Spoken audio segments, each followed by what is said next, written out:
আজকে 21শে জুন 2025। আর তোমরা আমাদের আগের ভিডিওতে দেখেছো আমরা চিতকুলে কিভাবে এসে পৌঁছেছি। আজকে আমরা চিতকুল থেকে যাবো হচ্ছে তাবো। আর তাবোর দূরত্ব এখান থেকে 210 কিলোমিটার। ইয়েস। চিতকুল থেকে তাবো যাওয়ার পথে আমাদের পথের প্রথম সাক্ষী হলো সাংলা। সাংলা হচ্ছে এখানকার বড় মার্কেট এরিয়া। সাংলার লোকেদের মাতৃভাষা হচ্ছে কিন্নড়ি, তবে এখানকার অফিসিয়াল ল্যাঙ্গুয়েজ হচ্ছে হিন্দি। তারপর কিছুটা আগে এগিয়ে একটা সুন্দর ওয়াটারফলস দেখতে পেলাম। আজকের দিনের প্রথম সাইট সিন স্পট হচ্ছে খাপ সাঙ্গাম। খাপ হচ্ছে হিমাচলের একটা ছোট্ট গ্রাম। এখানে স্পিতি রিভার এবং সতলেজ রিভার মিলিত হয়েছে। খাপ সাঙ্গামের পর আজকের দিনে পরবর্তী সাইট সিন স্পট হচ্ছে নাকো লেক। এই নাকো লেক হচ্ছে নাকো মনেস্ট্রি থেকে মাত্র 950 মিটার দূরত্বে অবস্থিত।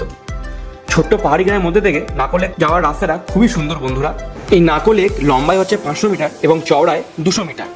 তবে নাকো লেক দেখার পর আমরা আজকে তাবোতে স্টে করব না। তাবো থেকে সামান্য কিছুটা আগে চাঙ্গুর নামে একটি জায়গা আছে, এখানে স্টে করব। এই হচ্ছে চাঙ্গুর দ্য ইয়েলো লিভস হোটেল, একদম স্পিতি রিভারের পাশেই অবস্থিত।